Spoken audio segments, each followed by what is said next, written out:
We are live. Good morning and welcome to the Social Services Committee meeting for December 6, 2023. We have had a small change in membership and we would like to welcome Councillor Martin and County Councillor Garneau to the committee. With the change in membership, we will be doing an election of a new chair and vice chair. Are there any nominations for chair at this time? I'd like to nominate Councillor Bell. Councillor Bell, do you accept the nomination? I do. Are there any other nominations? And with that, all those in favor of Councillor Bell being the chair? Excellent, thank you, that carries. Okay, now we will do the vice chair. Is there any nominations for vice chair? Yes, Councillor Carpenter. I'd like to nominate Councillor Samuel. She's expressed interest in vice chair. Any others? No. Councillor Samuel, do you accept the nomination? I do, thank you. Thank you. And all those in favor? And that carries. We'll take 1 second to get ourselves organized with the chair, and then we'll be back. Do you want to check there?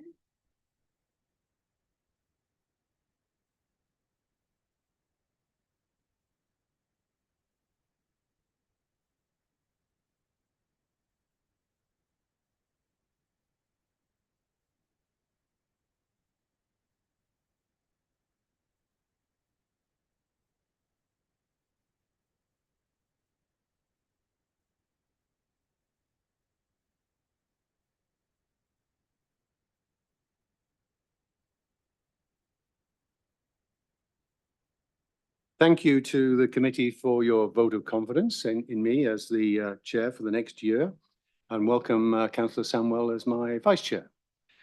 So we are at the Social Services Committee of Wednesday, December the 6th, and I have the benefit of a script to help me through the process that the city follow, which is a little different from ours, but not too different. So a roll call, I think, has been taken. The roll has been taken. Thank you. Declarations of conflicts of interest. Are there any declarations of conflicts of interest for any items appearing on the Social Services Committee agenda today? Seeing none, thank you. We'll move then on to the agenda. Separation of items for consideration and consent items for discussion purposes. Item 6.2, Housing Stability Services Update, will automatically be separated as we have a delegation. Are there any other items that people would like to have separated? Councillor Miller. Thank you, Mr. Chair. I got a couple questions on 5.1 and a question on 6.1. Thank you. Did I see any other hands? Councillor Samuel. 6.4, please. 6.4. Yeah. Any other takers? Seeing none, then I would ask that the clerk please call the vote on all items not separated, reading the titles that are subject to the vote. And the items that are subject to the vote are 6.3, Community and Affordable Housing Overview, and 6.5, the Social Services Minutes from November 8th. All those in favor? That carries. Thank you. Okay, thank you very much. Then we'll move on to presentations and delegations. We have one delegation this morning. Do I need to read out this whole spiel of what the... Okay, so again, slight differences between city and county here. So prior to hearing the delegation, I would like to remind those in the meeting today that the following rules of decorum as set forth in the city's procedure bylaw apply. No person shall display any sign, banner or placard in the meeting room other than the materials that, in the opinion of the chair, are legitimate audiovisual aids necessary in connection with any presentation to be made to council or committee in this case. All persons present shall use polite and respectful language and shall refrain from the use of language or the making of any gesture that is disrespectful or offensive. All persons addressing council shall speak only on the subject in debate and shall not speak on any other subject. No person shall applaud participants in debate or engage in conversation or behavior that may disrupt the proceedings of the meeting. Hope that's clear to everybody. This morning we have Dr. Ahmed and Lisa Webster attending virtually. Please be advised, Dr. Ahmed, Lisa, that you have 10 minutes inclusive of questions. Over to you. Thank you so much. Thanks everyone for having us. This is a first experience for me, so I really appreciate everyone's time. Without further ado, I'd like to introduce Samaya Ahmed. Samaya Ahmed is our Chief of Emergency Medicine at Brantford Community Health System. She is an unbelievably dedicated and passionate physician that leads our emergency department. And for all of you, I'm sure you're acutely aware, our emergency department is an incredibly stressed system, very busy, and we serve the Brantford community with pride, wanting to help, especially the most vulnerable and homeless people. We've come to you today to talk about the capacity in the community to help our most vulnerable population. And with that, I'm going to hand it over to Samaya. Hello there. Thank you very much for allowing us a few minutes of your time. I just wanted to share a little bit about myself briefly, just to give you context. I've been a physician for approximately 15 years, and I've been serving the Brant community for the last 5, and have been in the leadership capacity role for the last 2. I continue to practice as a frontline physician in our emergency department. And what I wanted to just take a few minutes of your time was to really just address our homeless population, those who are unhoused, and how that intersects with healthcare. As we know, housing is a fundamental determinant of health, and our unhoused population access care for so many reasons, in that they have difficulty navigating our system, they have difficulty attending care. And so when they often intersect with us, they're more acutely ill than if they had the fundamental needs that they required. In my last 5 years, I want to say that year over year, we've seen an increase in our unhoused population accessing healthcare for a variety of reasons. There is more and more people who are requiring support for housing, and how it impacts us is winters.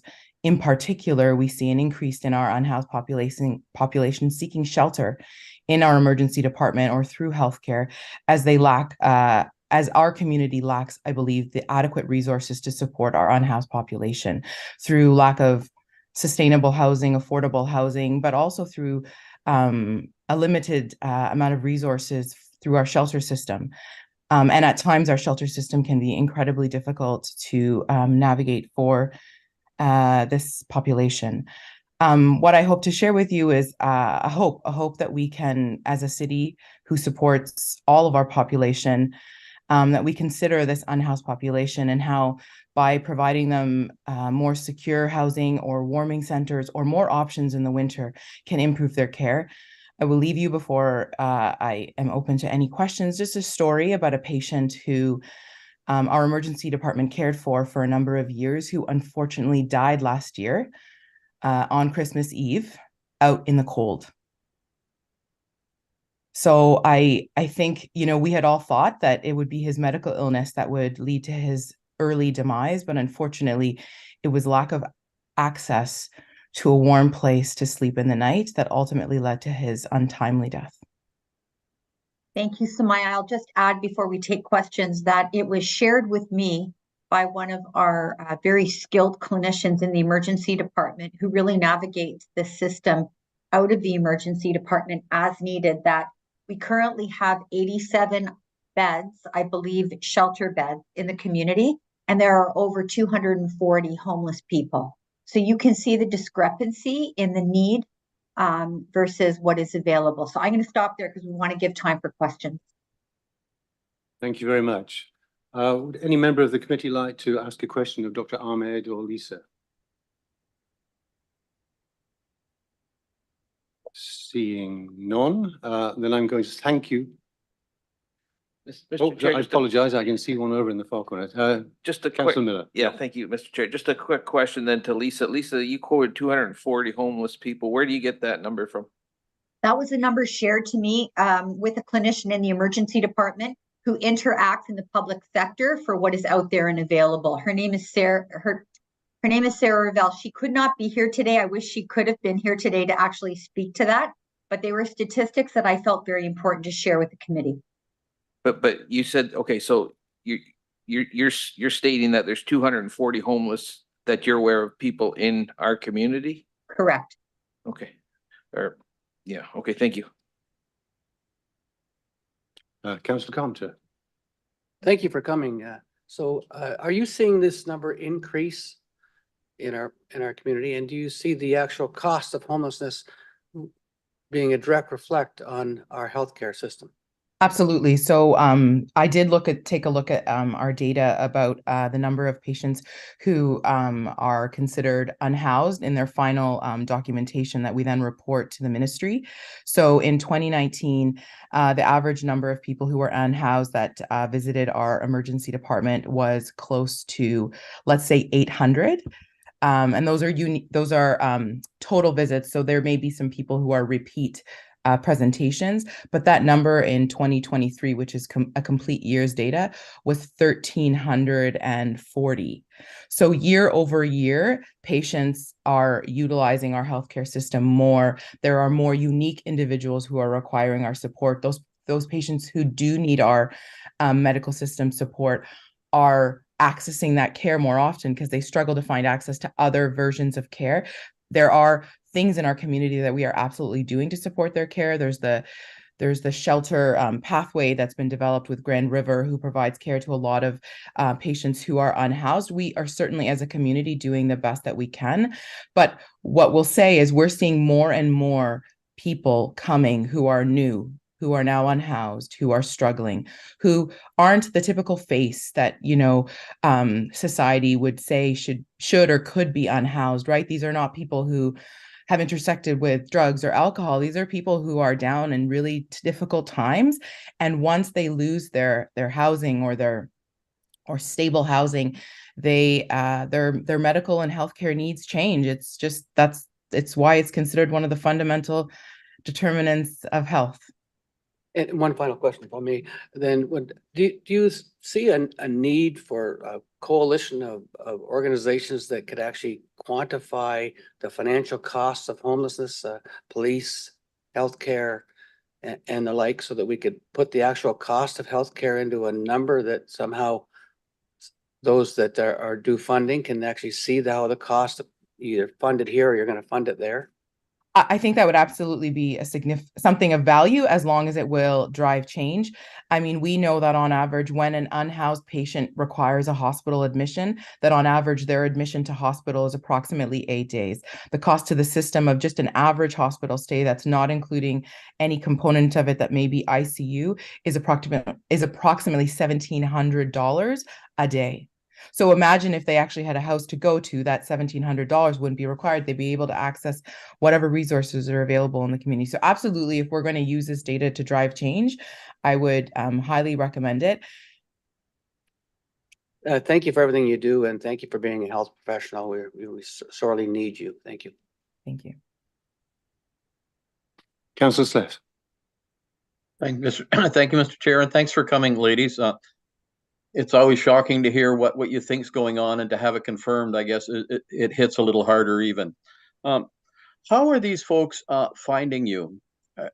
Are they referred, or are they wandering in off the street? How do they end up in your facility?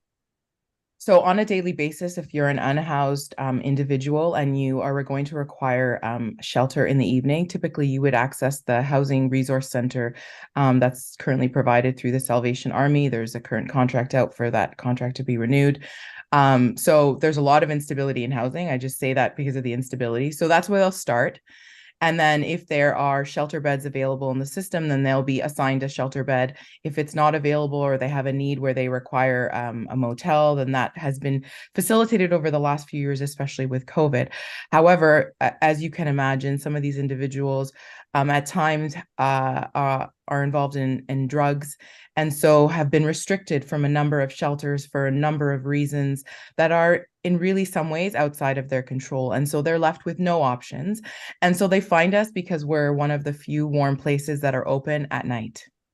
And so that's what this comes down to, is that they're out, unless you are the lucky few who are assigned a shelter bed or are able to access one of the motel beds, what you are left with is the streets, and it can be incredibly cold. And so they come to us. And then the unique element is that once they come to us, we as an organization will not discharge them to the streets if the temperature is below 5 degrees. So we will keep them in hospital until the morning when they have the option of being discharged to the Housing Resource Center for the day to attempt to, in a sense, enter the lottery for a spot again at night. And it's a daily process. It's not like, someone is guaranteed a spot. It's very, it can be a very challenging system to navigate as an unhoused person. On a typical winter night, how many people would you have at your facility because you can't send them anywhere else? There is no room. On a typical winter night, I would say that the minimum is usually 2, and it can be up to 7 or 8 people. It really just depends. And in all fairness, they are people just like you and I, and so they're savvy. So they'll come with a medical complaint, and then they know that they can stay, and it's challenging. Well, I don't know how you do what you do, but thanks for doing it. We really appreciate it. Thank you. We've gone past 10 minutes, but I'm told that informally we can move past that. So I'm going to ask Mayor Davies if you'd like to ask this question. Yeah, thank you, Mr. Chair. I've got a question. Thank you very much for coming today to present. And you've talked about the 200. Did you actually read the study that's before us today that has all of the detailed information? No, absolutely have not had a chance, Kevin. All right. I didn't have access to that package that was available to you. What I hoped to share with you is a frontline perspective on how an unhoused person accesses our system and accesses housing and accesses shelter in the winter, because I feel like that's something that doesn't always it's hard to capture in data. It's hard to capture that the ability to navigate that complex system. To me, that's the message that I hope that I can impart on you. And if I have that data and, we talk about the cost, I'm happy to take that data and give you a cost analysis and come back at a future date. I just know that winter is upon us. We've been very lucky this year, if we can call it that we haven't seen winter yet. And in its true sense, but on the nights when it's been incredibly cold, we've seen an increased number of our unhoused patients. And what I don't want to see happen, what happens inevitably in healthcare is we label people as other, and then we don't solve the problem. We just say we just default to what is natural for us. The same report tells us that of the people that were surveyed, it was a point in time count of people who were saying they were homeless, and 65% said they had a mental health concern. 44% said they had an untreated illness or medical condition. And we heard a story last year, I believe, of a family member who had a substance use issue who was admitted to the hospital and then discharged. And then subsequent to that, the person expired. So my question to you is, what are you doing to ensure that the problems people come to you that they have, and clearly many of them have mental illness issues or physical, 44% of them have a physical medical condition.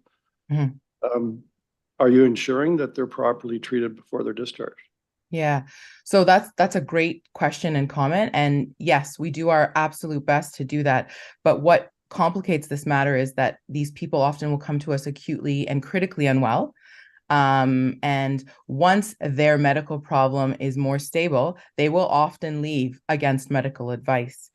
And so that complicates matters. And then they come back, and it's a vicious cycle of acutely unwell, medically stable, acutely unwell, medically stable, which is compounded by their lack of housing, and then it's their difficulties around accessing medications, despite having many pharmacies in our town who will support, daily dispensing, so they're not losing their medical supplies and whatnot.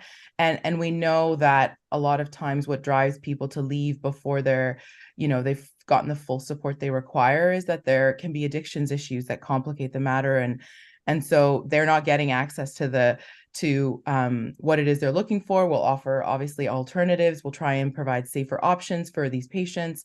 But, at the end of the day, when you're medically stable and you're competent, you are capable of discharging yourself against medical advice. And that reality is part of our daily struggle that we try and mitigate. And you can only do so much. You cannot force someone to do something that they are not willing to do.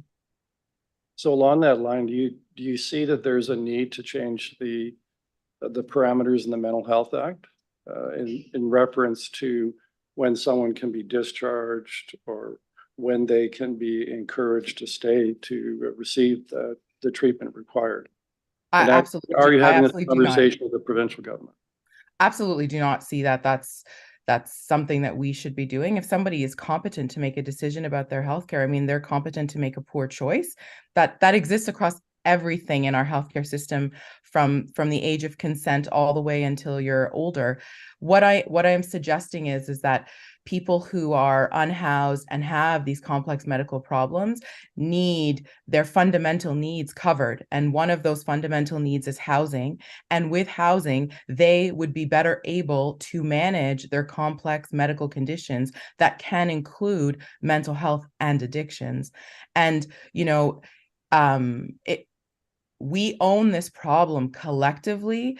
I think that it's important to understand both sides of the discussion. I in no way think that you as a committee, as a community, own the problem alone.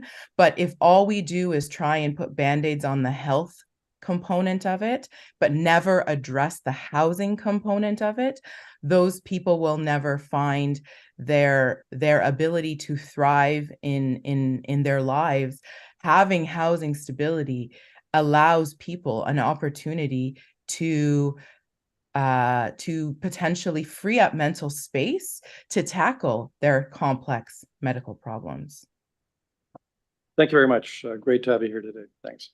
Thanks. Having said there were no questions, we're going quite well on this one, and Councillor Martin now has a question. Just a quick question. A lot of people are denied access to the shelter system because they refuse to give up their weapons.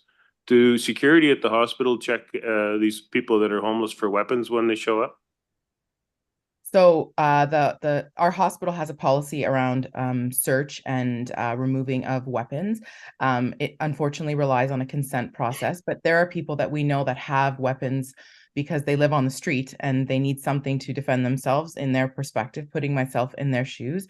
And so, yes, if there are people that we know that have weapons, we involve security to remove those weapons and secure them until they receive whatever medical care that it is that they need, and then they are discharged.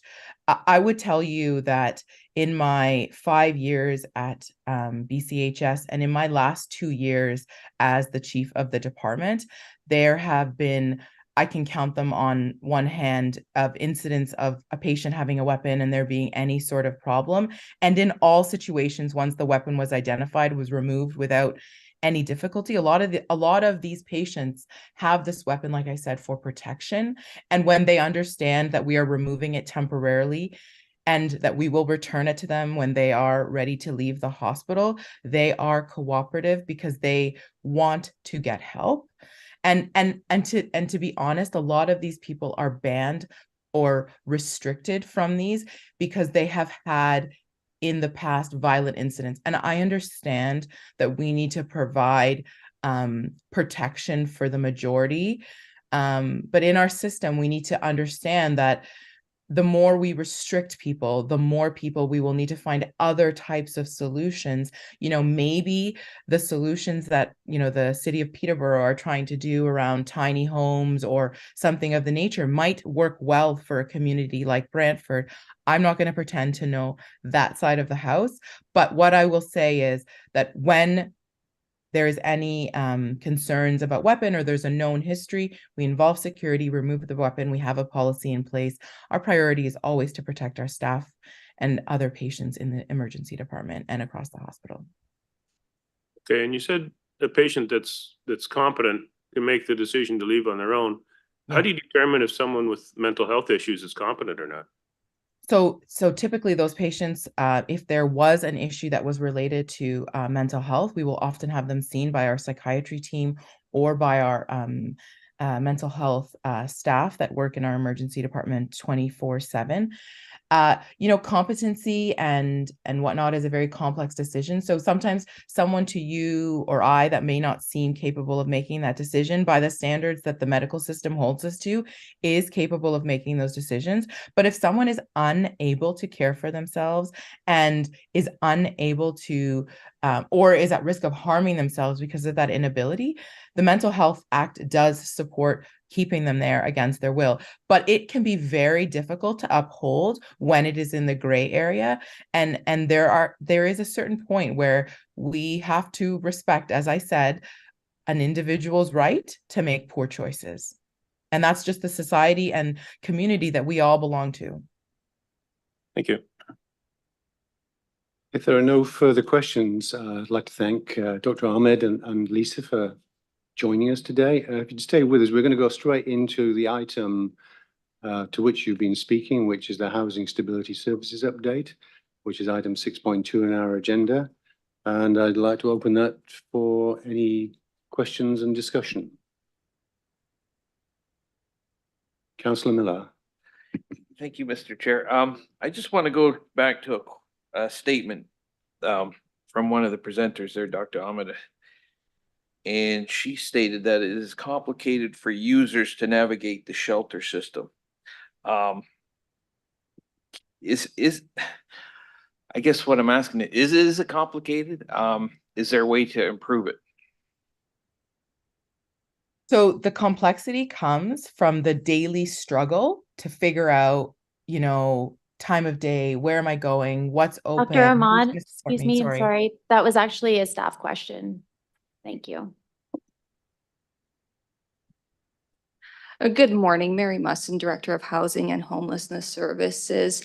Through the chair, navigating the system, I think the complexity is very dependent on the individual. Like we've heard that there are clients who are accessing the system with a variety of complex needs. Some of them have mental health concerns, some of them have substance use concerns. And depending on a person's frame of mind and their abilities at the time, it could be quite an overwhelming feat just to contact a service provider. That being said, the coordinated access system for the City of Brantford and County of Brant, it is a no wrong door approach. So contacting the Housing Resource Center is the first step. And when there are shelter spaces available, and with the shelter system, we do look at our community emergency shelter providers, households or individuals who cannot be accommodated within the shelter system. So this could be people who have pets or people who have mobility concerns. They would be accommodated in a motel, which is an extension of the shelter system. So is it complex? It can be. However, we are always working towards continuous improvement to streamline services. Answer your question, Councillor? Yeah, thank you, Mr. Chair. And I appreciate when Mary says that it's not this is the way it's going to be forever. They're always looking at ways to improve it. So I'm just glad to hear that. Thank you. Okay, thank you. I think I can pass that now to the clerk to call the vote. Oh, sorry, I cannot. I'm going to ask Mayor Davis to make a second contribution. Thank you very much, Mr. Chair. I have a question for staff. In view of the delegation that we just delegated to us and the concerns the hospital has, can you describe to us how we're dealing with this issue in our shelter system, which is the number of people that are unhoused as disclosed by the point in time survey, what the capacity is in our system, and is there still capacity in our system for the coming winter months? Through the chair, Yeah, so, and please, I'm going to come back to the question to make sure I answer all of that.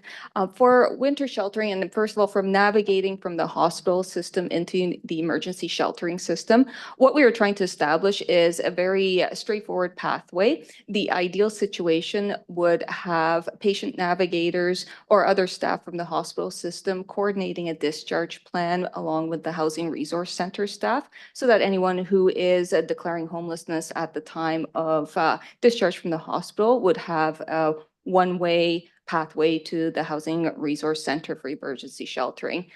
It's also very dependent on if a person is being discharged from the emergency room, which is a quicker turnaround time, or if they've actually been a patient on the floor. There were previous processes in place, and with our Housing Stability Division, we are returning to ensuring that these pathways are reestablished for the Housing Resource Center so that people can be discharged directly into the emergency sheltering system. Some of the difficulties that were mentioned by the healthcare representatives is noticeable in the emergency shelter system as well. People sometimes do make choices that make them ineligible for entry into the shelter system. So weapons could be one of them if they're choosing not to secure their weapons. That being said, for the winter sheltering, if you look at page 35 of the agenda package or page 5 of the Housing Stability Report, we have increased shelter capacity from 70 permanent beds up to 83 beds for the wintering months. And it's a decline down to 79 beds from April 1st until October 31st of 2024. We were hoping to actually increase the shelter bed capacity even more than this through the request for proposals. However, this is the maximum number of beds that our shelter providers within the city can provide at this time. For our winter plan, we will be looking to the motels as an extension of the emergency shelter system when required. However, we are confident that these beds will fill most of the need within the community. The number of beds was arrived at by studying all the data for shelter usage as well as turnaways that we have noted over the past 12 to 24 months. Please carry on. Yep. Thank you, Mr. Chair. So through the chair to Mary, so of the 200 that the point in time, would there be some of them who could have been offered shelter, might have been offered shelter space, but they chose not to, or they previously decided not to take advantage of the shelter system? Through the chair, that is correct. There are people who choose not to enter the shelter system. There is a variety of reasons for that. A lot of people who are living homeless have experienced significant trauma in their lives, and they feel that living on the streets, living rough, is a safer option for them as opposed to entering a shelter system. So yes, there are people who decline services and would choose to sleep outdoors. So just like people can decline medical treatment, they can also decline to take advantage of what we in our system can offer. Through the chair, yes, that's correct. All right. And when someone's being discharged from the hospital now, does the hospital have a discharge plan? You mentioned that. Is there, are your staff contacted by a discharge planner? And someone who's homeless is being discharged from the hospital? Through the chair, that is the ideal situation. That is someone who is being discharged from the hospital is working with the discharge planner. I believe this is more frequent for people who are on the floors as patients and they have a pending discharge date. For people who are coming from the emergency room to the emergency shelter system, what we have noted is that usually there's a social worker or a patient navigator who is assisting with contacting the Housing Resource Center and starting the discharge planning. All right, but so my question to you though is, so if someone's being discharged, say from the emergency department, does it appear to be standard procedure that discharge planner will reach out to our housing department? Or are you saying that's kind of ad hoc depending on who their social worker is? Through the chair, what I say is it seems more ad hoc right now, depending on who the discharge planner is. And there are staffing constraints, I believe, at the hospital as well. So it happens whenever it's possible. All right, and so what do you see could be done by, as the delegation said, it requires a team effort. So what do you think could be done to improve that system so that we have fewer people, let's say, falling in between the gaps that look like they might exist between discharge from the hospital system and entering into the sheltering options that the city has. Through the chair, the ideal situation would be a very clear process that's implemented and upheld by both the hospital and the emergency sheltering system. This is actually one of the goals for 2024 as we move forward with always with the continuous improvement of the coordinated access system, is making sure that those relationships and the communication is very strong so that we can come to a place where there's a clear pathway. And so Mayor Davis, let me let Councillor Sless come in, and then you can come back for a second time. Councillor Sless. Councillor Sless? Am I on now, Mr. Chair? You are on, yes. Thank you. Okay. I was a little confused, Mary. The delegation said that on evenings when there are no shelter beds available, they house folks at the hospital. My understanding has always been that we make room. If the shelters are full, we go to the motel mode as far as housing people. Can you clarify that for me, please?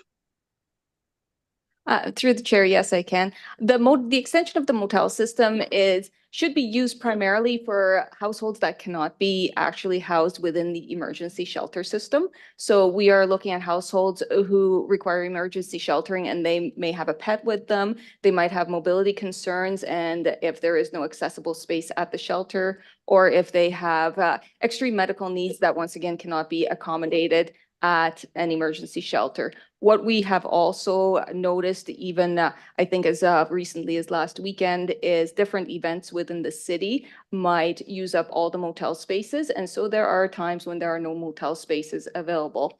Staff always work very diligently to make sure, especially during extreme weather times, that there are shelter spaces reserved for moteling just in case we need to place everyone.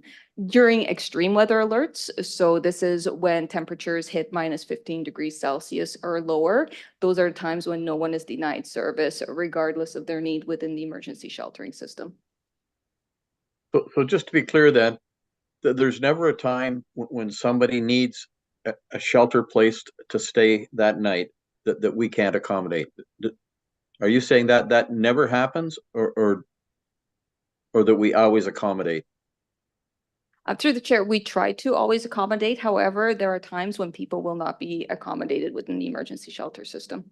So we just tell them to leave, right? What do we do? That seems a little cold to me. I'm trying to understand. So if there is nothing, there is nothing, and we tell them there's nothing, and they do what they have to do to get through the night. Is that fair? Through the chair, staff would definitely try and help. At the end, answer is yes, that is fair. However, whenever a person makes contact with the emergency sheltering system, the very first step is diversion. So all possible plans are explored, which includes repatriation to any family or friends who can provide support if they are able to secure even one night's worth of lodging. All of those are explored before services are declined. Okay, thank you. Thanks, Mr. Chair. Thank you. I think Councillor Martin would like to speak. Thank you. When someone shows up and they're looking for a place to stay and they've been banned from the shelters, do you put them up in a hotel?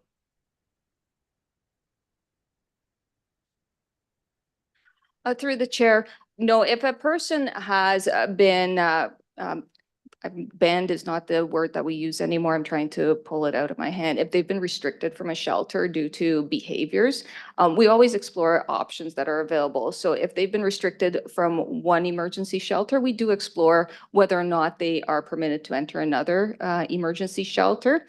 However, if there's multiple restrictions in place, so if a person's behavior has precluded them from being in emergency shelter, we do not place them in a motel because there's less supervision at a motel, and we would be concerned for the well-being of that person as well as for other motel residents.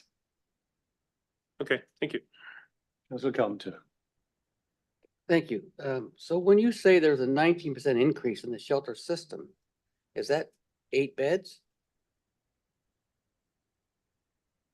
So through the chair, it's 13 beds for December 1st to March 31st. Traditionally, there were 70 beds in the system, and now we are up to 83 beds in the system during the wintering months. It is a 9-bed increase during the spring and summertime, so that's up to 79 beds. What we are also looking at, which I haven't spoken about yet, is we do have 6 additional transitional beds in the system now, which did not exist previously. Transitional beds are more permanent housing options, and the goal in the emergency shelter system is to move someone out of the emergency shelter into a more appropriate temporary or permanent accommodations. So 6 people will be moving into transitional beds, which they can remain in for up to 4 years before they have to be moved into more permanent lodgings. So with continuous improvement 2 in 2024, we will be looking at increasing the beds, especially from the transitional standpoint, as much as we can. So we were unsuccessful getting an RFP for emergency shelter system. So we extended the contract with everyone for 1 year. Are we looking at, does this mean that we have to do it ourselves? Through the chair, we were unsuccessful because none of the proponents were able to provide the full number of beds that we were hoping to increase the shelter system by. What we are going to be doing as staff is reviewing where the RFP was unsuccessful and reissuing to see if we can increase shelter bed capacity at all. Having the city do emergency sheltering itself, that's not something that we will not look at. So that is one of the options we're exploring. So when we have those cold warnings, what facilities are we opening up extra that we don't have open up ordinarily? That's the direction of we've had lots of discussions, sorry, through you, Mr. Chair, Brian Hutchings, CEO and Acting Commissioner, Community Service and Social Development. We're actually in discussions with the health unit. That's the health unit requirements to list and what buildings we open. We have open buildings with nobody using them. So they're looking at warming shelters across the city using open public spaces that are available. Do we have that list? I mean, it's winter now. We're still waiting for the health unit to provide that. So they're going to That's provide right. a list of locations that we're going to open? In a meeting with the health unit 2 weeks ago, and I asked for some standard operating procedures, what should be open, what shouldn't be. So to staff then, 83 beds, that's our total beds? Through the chair, those are 83 beds that we are having contracted, yes. And is that our total shelter beds available in our for a population of 130,000? Through the chair, yes. Is that right? Is that number, that right ratio reflective of other communities? Yes, it is. We have brought reports back to council before Councilor Carpenter, and it's in the upper quartile, looking at percentages to the population. Okay, I thought it would be higher than that. Okay, and so when the funding for this, so we get some funding from the province, do we not? Through the chair, yes. All of these beds are funded either by federal Reaching Home grant funding or provincial homelessness prevention program funding. So they're split between the federal and the province? Through the chair, we try and pay for it whichever way we can. So right now, I would say approximately 2/3 of the cost is through the homelessness prevention program. Which is federal? That is provincial funding. Okay. And 1/3 roughly is from Reaching Home funding. The Reaching Home federal grant funding also pays for all the motel stays. So is there any, Councillor is Carpenter, there any can I consistent ask you funding? to hold that to a second round Sure. of questions? I think there's any other first time speakers? Seeing none, I'll go back to Mayor Davies, then back to Councillor Carpenter. No, an interesting discussion and the catalyst for it being the delegation. So it's great they came today and raised their concerns. So, but going to staff, following upon Councillor Carpenter's question. So much of the funding for our shelter system comes through the federal and provincial governments. It's like, is it 2/3? Yeah, yes, it is, but just to qualify, much of the administration is funded by the municipality, but the direct service costs are funded by the provincial and the federal government. Okay. And is there a cap on that funding? Or can we just spend whatever we want? Through the chair, there is a cap on the funding. So the homelessness prevention program funding is the funding stream that we receive approximately $7 million for right now. It is actually funding 3 separate programs that are run by the Housing and Homelessness Services Division. So I have to split the provincial grant funding to fund the homelessness system, as well as the Strong Communities Rent Supplement Program, as well as the Homes for Good supportive housing program at Marlene Avenue and Winston Court. So the funding is through the Homelessness Prevention Program Investment Plan, which did come to Social Services Committee and Council earlier this year. Are we leaving any of that federal and provincial funding on the table, or are we using whatever was available to us through those 2 levels of government? Through the chair, we're using every last penny of it. All right. And through Councillor Corbin, we confirmed that we've expanded the numbers in our shelter system to 83 beds. What is the additional capacity in the motel system? What additional capacity does that give us?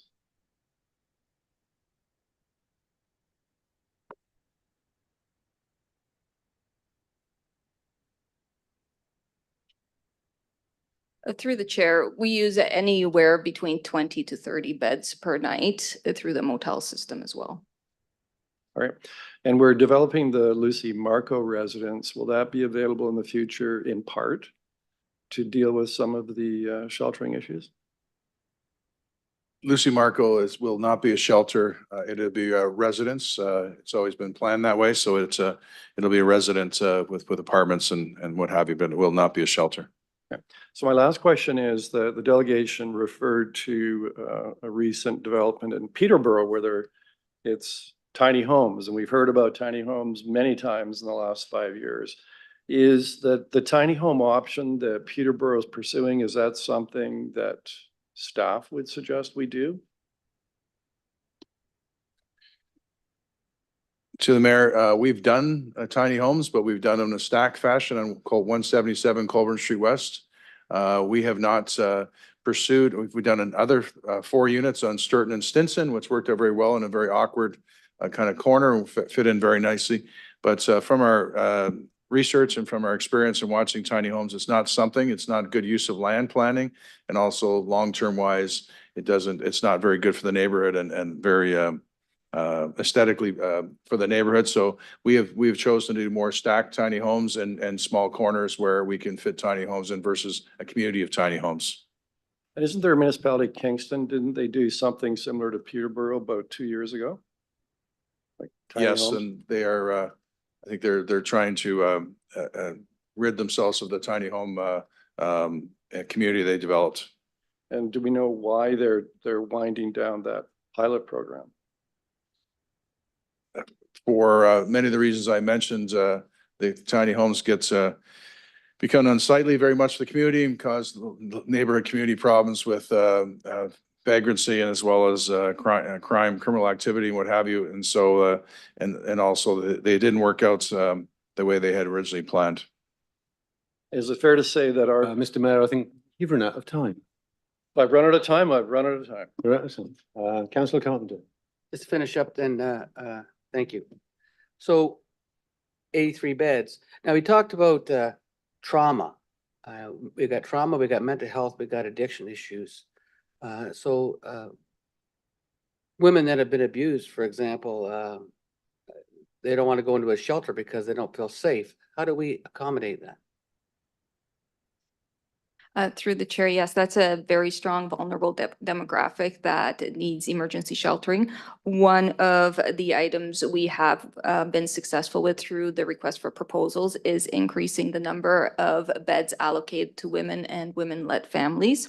So in the past, there were only 10 bed spaces allocated to women through Nova Vida, and then people were placed at Rosewood House if there were shelter spaces. We now have 20 dedicated beds through both Nova Vida and Rosewood House to accommodate women who need emergency sheltering. We also look at situations. So women-led families who are fleeing violence and are homeless, they would definitely qualify for a motel space when required. So these beds at Rosewood House, for example, they're separate? They're separate, protection is provided? Through the chair, Rosewood House operates like every other emergency shelter. They have their policies and processes to make sure that every resident remains safe. So, and we have assurances of that program is such that those women feel safe in those beds? Through the chair, I don't know if the women themselves feel safe because I can't speak for another person's feelings. However, I can assure you that the operator is maintaining the safety of their residents. So the operator is assuring us that they're safe, but we haven't conducted any studies or conversations with anybody to find out if they actually feel safe. Through the chair, correct. Okay. Now, and is there any follow-up for mental health services or addiction services? Any trauma services? Is that any of that? Is that any part of that play into any of this? Through the chair, so with the new contracts that have been negotiated, intense case management services is part of the contract. So the expectation from the shelter operators is that once an individual or household enters the emergency sheltering system, they will be working with a staff person who will be developing an appropriate housing plan, which could include assisting people working towards addressing their mental health and addictions issues. And I assume we get reports on that and how well that's going. Through the chair, once the contracts are in place, then there will be regular reporting requirements as per the contracts. Thank you. Thank you, Mr. Chair. Would anybody else like to speak? Seeing none, then I'm going to ask the clerk to call the vote. I would make a comment that this is probably the longest discussion I can remember in social services.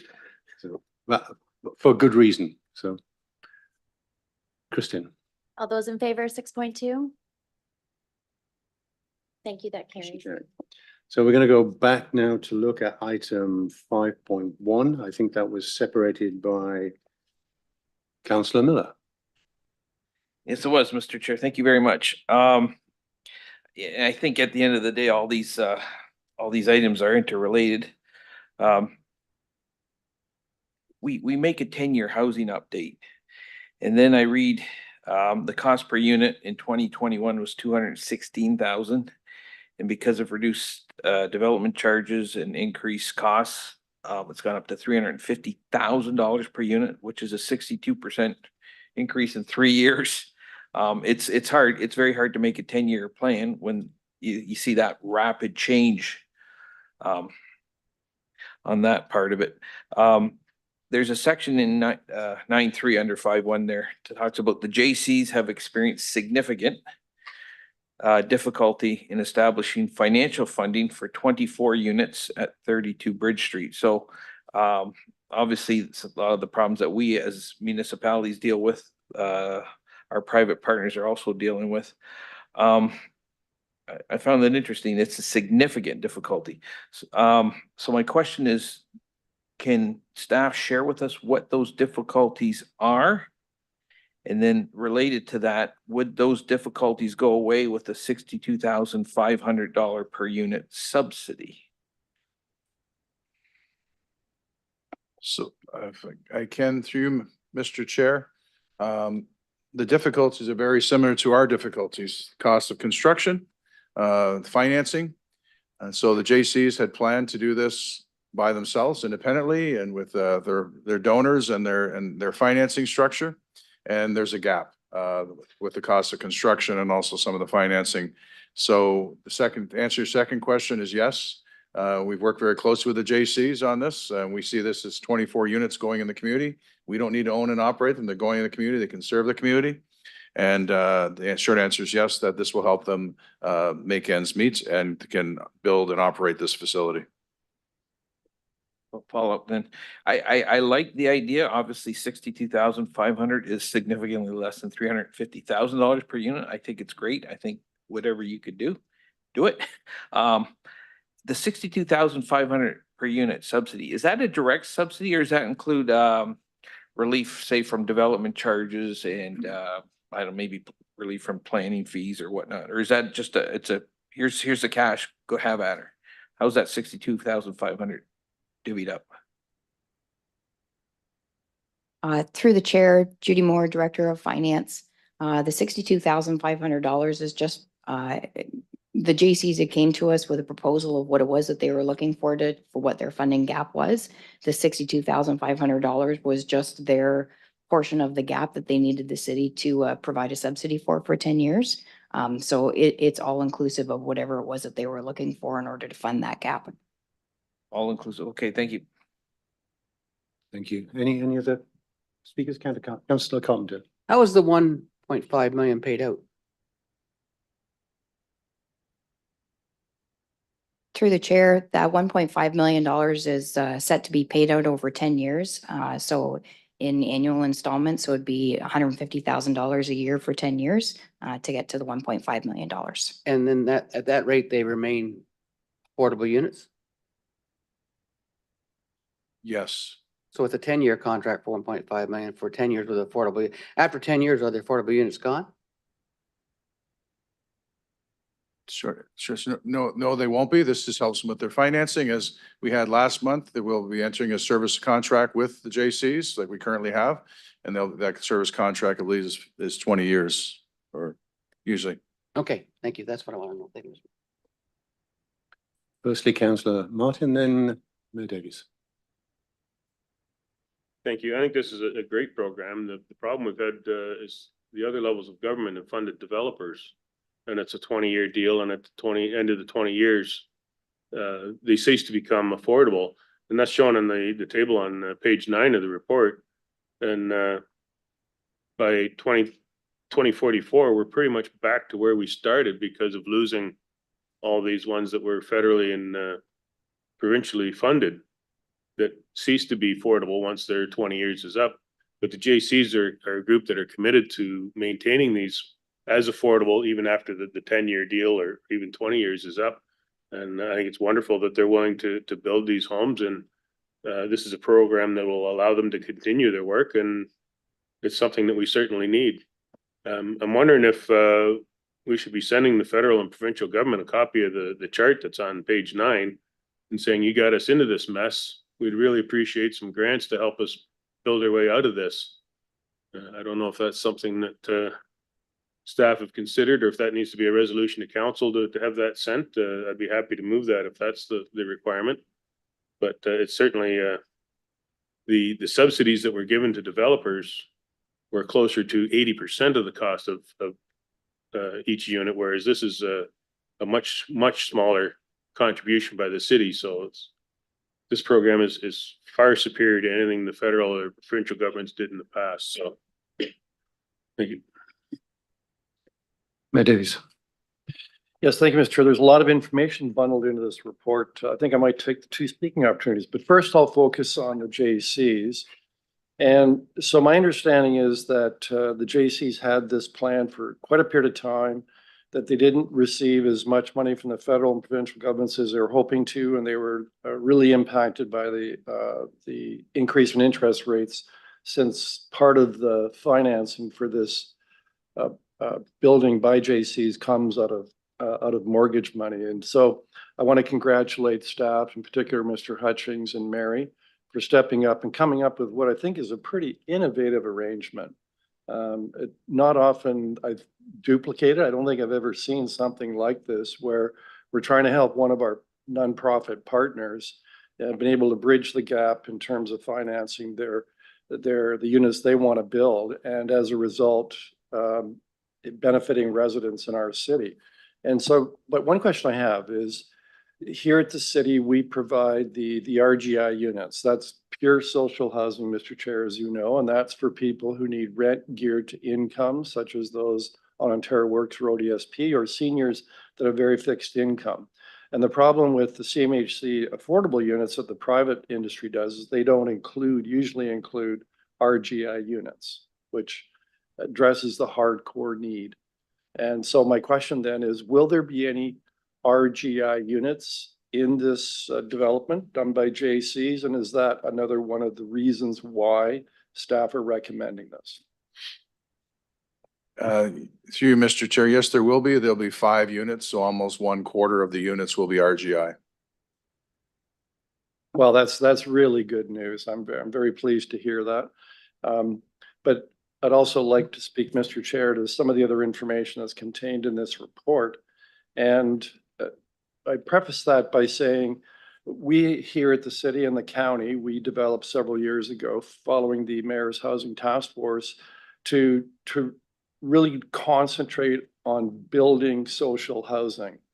That responsibility was downloaded by the Harris government in 1999 to municipalities. Many municipalities haven't really shouldered that very well and have taken the position that they'll build, but only if the federal and provincial governments send them some money. Whereas here in Team Brantford and Team Brant, we're actually building, despite the fact that the level of funding from the provincial and federal governments is inconsistent at best. And in fact, I believe the report tells us for the first 3 years into our 10-year program, we're already have in construction 43% of our target for the municipality portion. That's 220. And so my question to staff is, how does that compare to how other municipalities are dealing with this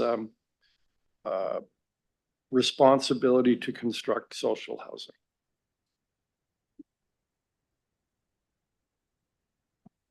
Well, Mary's pulling up the email. I would say, through you, Mr. Chair, the city of Brantford and the county of Brant are leading the pack, not only just this area, but in the province, and taking initiative. Mary, you want to give some examples?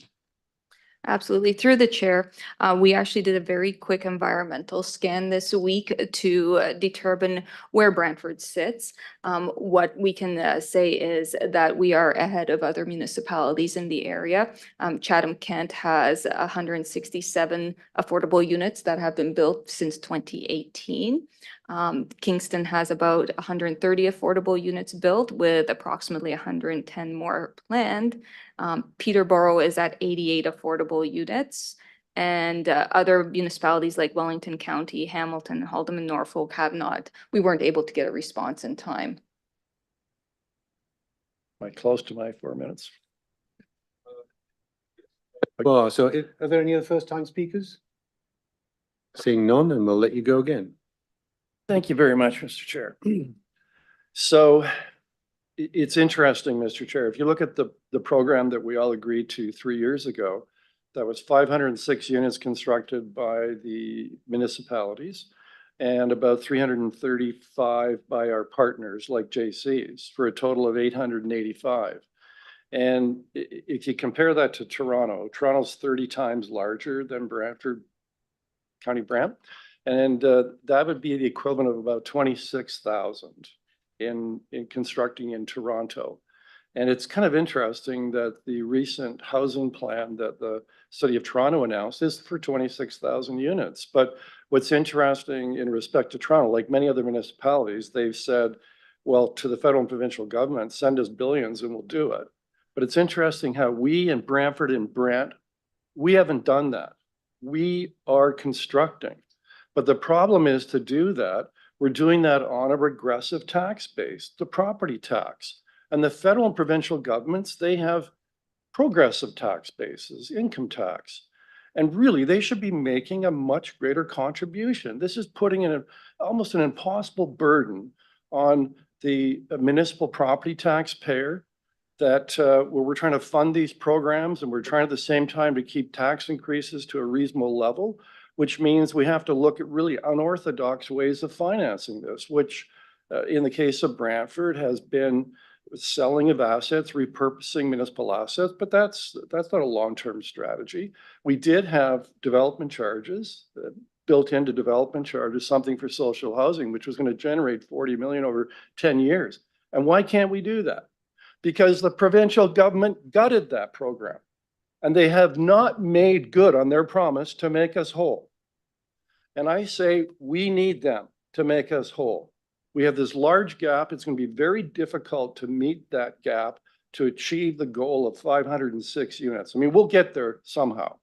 But the provincial and federal governments could make it certainly a lot easier for us. You know, and they have made contributions, but, you know, Mr. Trudeau walks around the country talking about the Housing Accelerator Fund. But you know what that really does? It says to municipalities, once you commit to paying 90%, we'll give you 10%.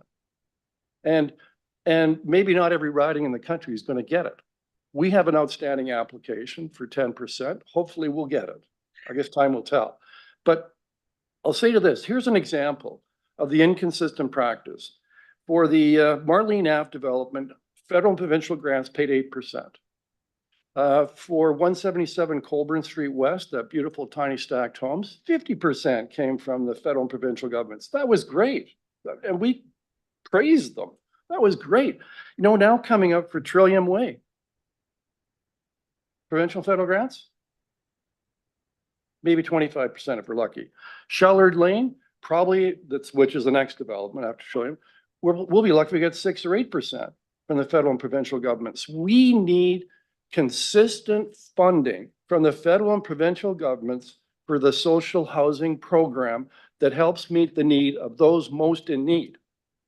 And yeah, you can talk about all the programs that construct private homes, and that's great. But we need to hear from those levels of government how they're going to help us meeting the greatest need. We want to do it, we're doing it, but it sure would be a lot easier for us and we could do more if the federal and provincial governments would step up for 50% partners. So I'm getting a little carried away on that.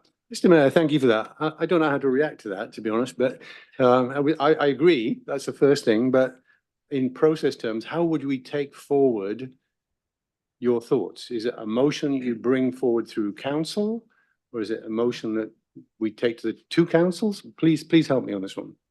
Right now, I'm just so passionate. My logical mind hasn't kicked in, but I think the point you make is great. And maybe at our next meeting, we can think about how we can do that working together, Brant and Brantford, and maybe a delegation, maybe not this year at Roma, but certainly there are techniques we can both use together to lobby the federal and provincial government. Thank you for that. Councillor Carpenter. I love it when the mayor gets passionate like that. I wish you'd do that more often. But I have an answer for that. We have an MPP, Will Boma, and an MP, Larry Brock. Let's invite them here and let's ask them those questions. Why aren't we inviting them to, why aren't they, that's who our representatives are. They should be voicing these opinions at the federal and provincial level. That, quite frankly, is their job to represent us. So I would like to see them come before us and say, what are you doing about this? And we need to have more funding. Thank you. Perhaps Councillor Carpenter, you might make that a motion, then we can get it recorded and then we can send the invite to our MP and MPP. Am I able to make a motion? Well, motion, we got a motion on the floor. Can I don't think that's. Then you can amend the motion to include that, if that's all right. Oh, an amendment. Yeah, you can amend the motion to include that additional statement. Well, okay, I'd like to amend it then that, first of all, they're being copied this report, are they not? Already? If not, then I'll move an amendment that they be copied this No, report. just to answer your question, no, they're not, Councillor Carpenter. Okay, I'd like to move an amendment, they be copied with this report and they be invited to come to Social Services Committee to speak to it. Thank you. Do I have a seconder? Councillor Miller, thank you. Anybody like to speak to that amended? Councillor Miller. Thank you, Mr. Chair. I just, I like what the mayor said. I completely agree. The property taxes are regressive. Affordable community/community housing is expensive. And we see other municipalities get way more. We get a few crumbs and we're so grateful for the few crumbs. It's one thing to invite them.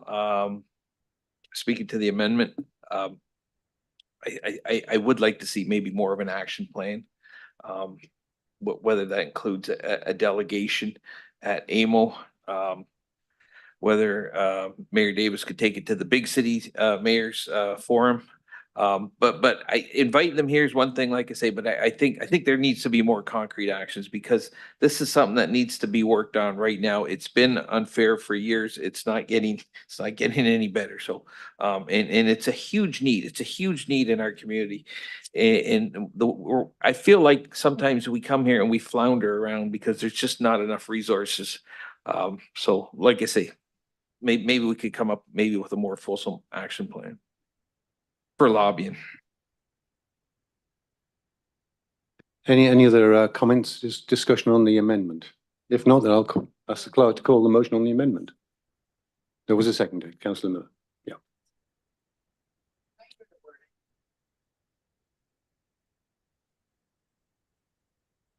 That the MPP and MP are sent a copy of the report and invited to the next social services meeting to speak to it. Okay with that? No, like to go on? I'm not sure I'm comfortable with the wording of the speak to it part. So I'm going to suggest that we invite them to our next social services meeting without having them speak to this item. I think that's a little inappropriate. So I'm gonna request perhaps a friendly amendment that we remove that part that says and speak to it. And that we just invite them to a social services meeting. Councillor Carpenter? Well, there has to be an agenda item for a reason for them to be here, so I don't accept that. Okay, then Okay, it's, then I would like to amend the amendment that we remove the part that they are speaking to something. do you have a seconder for that amended? Councillor Martin? Any comments on the amendment to the amendment? If not, let's call the vote on the amendment to the amendment. So the amendment to the amendment is to remove speak to it portion. All those in favor?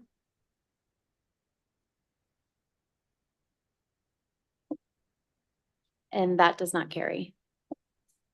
Okay, then we're back to the amendment. Can we call the vote on the amendment? So we'll call the vote on the amendment that the report is sent to the MPP and MP and invite them to the next social services meeting and speak to it. All those in favor? And that carries. So we're back to an amended motion, and I would like to speak to it, but Mayor Davis, you go ahead. Yeah, just very briefly, I forgot to do this. Thank you, Mr. Chair, for giving me this opportunity. I really want to thank our staff, like from the county and the city. I talked about what we've been able to accomplish in trying circumstances. And you know why we're able to do that? Because we elected officials, we came up with that vision in the task force and pretty much unanimous both councils, but who has executed it? We have a really superlative housing staff led by Mary, and there were some great leaders that prior to Mary, and our Brian Hutchings, our chief executive officer and administrative officer. And I really want to thank staff. I think you're just doing a bang up job. You know, nothing's perfect, but I think we should be proud of what staff of both the city and the county have been able to achieve with some fairly limited resources, but they're very resourceful, they're very determined, and we are lucky to have staff of this quality working for the city and the county. Thank you. I would like to say a couple of things, and I didn't realize I was going to be in the chair today, but I've been asking for this report for some time, and I'd like to thank staff as well, because it's a fabulous report. I'm not sure I'm comfortable with the conclusions I have to draw from it. The fact that we see costs going up, grants going down, it is worrying. There are a couple of practical things in there that trouble me. The not-for-profit section, where we are looking to get 337 units in 10 years, we managed to get to 25. And I do applaud the approach you're taking with JC. But I think I read somewhere in the report, I think it was 9.3, it kind of read like, well, we'll give a subsidy to not-for-profits, and that will mean we don't have to build as many of our 506 as we thought. I'm not quite sure I follow that logic, and I'd appreciate your thoughts on that one. But before you answer, let me just give you a couple of other thoughts. I think we've made great progress. I wonder whether the total of 840 is still valid, because our numbers on waiting lists, if I recall, have dropped significantly over the last year or two. And maybe it's time just to reflect on whether the core numbers are correct. And if those numbers are correct, there's 286 units of the 504 that the municipality have to deliver. And I noted that you have 150 of them coming from the county. And I'm not averse to that, but I don't know whether we have the land. Simply put, when we've looked at our land searches, we find we actually as a municipality own very little land. And that is a concern to me. The final thought, and I noticed in the motion, it says that we are going to approve the housing finance plan as detailed in this report. In that report, you're basically saying we're going to spend in the county another $20 million. I think in the city, I forget exactly the number, but it's proportionally an awful lot more. I'm not quite sure whether what weight an approval from this body carries when we take it back to county. I don't think we can speak for the county and say, yes, we agree to spend $20 million more at this stage. I don't know quite how we process that. I think can be a recommendation, but I don't know. And I'm going to look to my council colleagues for a little bit of help on that one. I can see shoulders being shrugged here because we don't know the answer to this. But I applaud that you've worked out the numbers. It is really important that we have those numbers. And I certainly would be more than comfortable receiving this for information. And I'm looking now particularly at item number F on this list within your recommendation rather than approval, and save the approval till we've had a chance as a council to talk about it. I don't know whether the city council has actually talked about the extra spending that you've articulated now, and you've broken it down into how you will actually deliver it. We've not had that conversation at all in the county. In fact, we're just approaching a point where we will have a long-term financial plan presented to us. And I'm not sure whether these numbers are actually in it. And so I feel really uncomfortable about item F, and I know I can't make amendments as a chair, but maybe I'll look to some of my council colleagues to think about whether that wording with them is comfortable. And so if staff could answer some of my questions, then I'll hand it back to my council colleague, county councillor colleagues to think about whether then we need to make an amendment here. There's a lot of questions in there, Councillor. I'm going to try to tick the boxes. So the first one I'm going to address is the numbers. The 843, you're questioning the numbers. I think the figure 2 that Councillor Martin referred to earlier is basically answers that question. If we don't do this 506 and the 337, 843, you can see that over the longevity, we will not have enough affordable housing in these communities. So that's number one.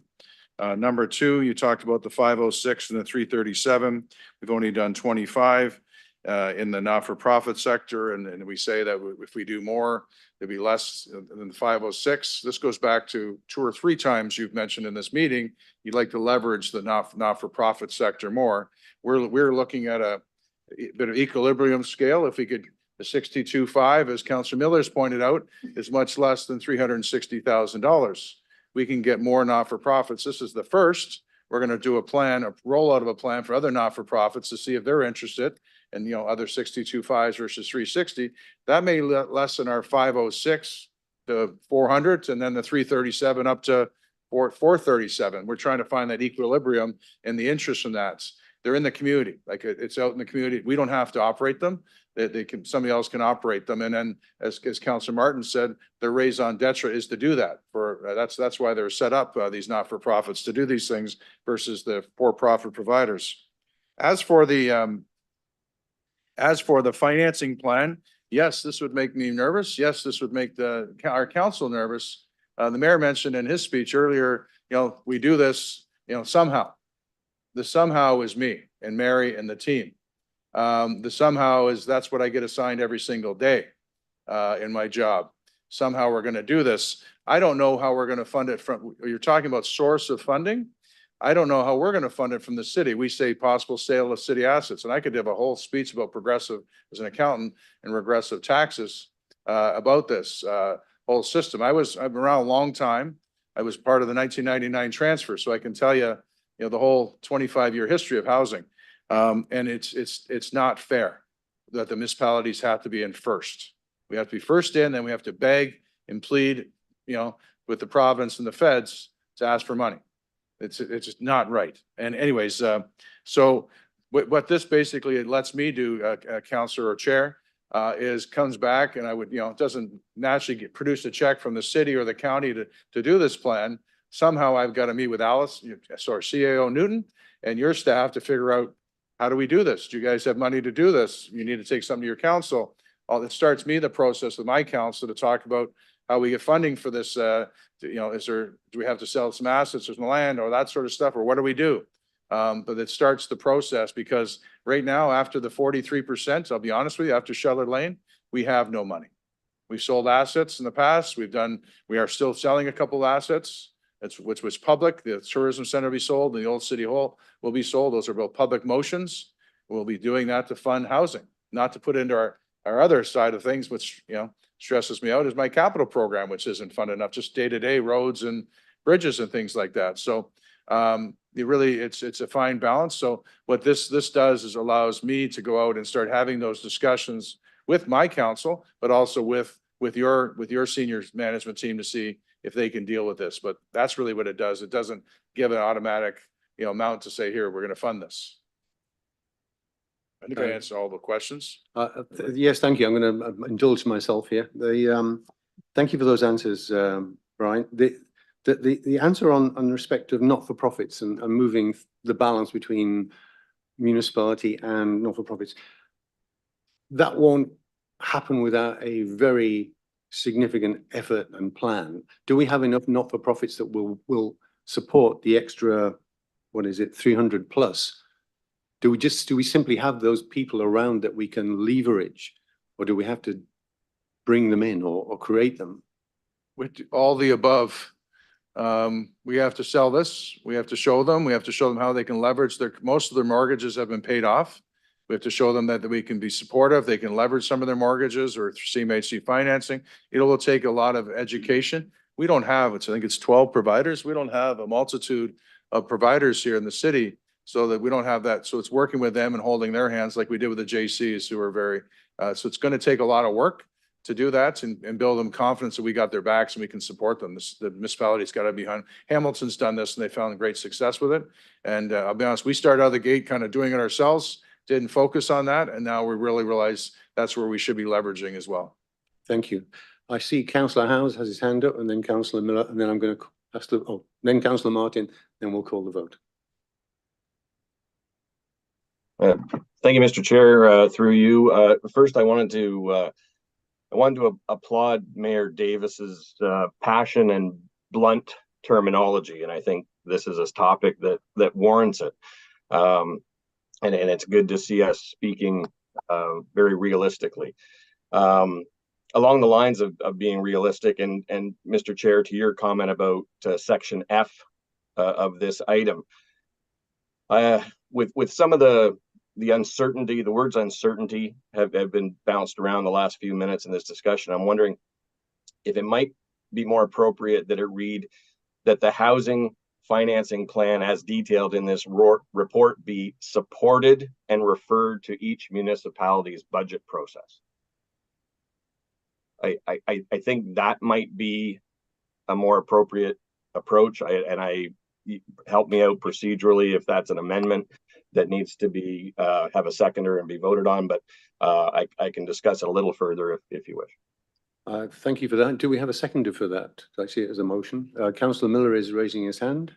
Would you like to speak to it, Councillor Miller, or? Yeah, no, Councillor Howes must have stolen my notes or something, but yeah, I think it's a political decision. I think we should support it.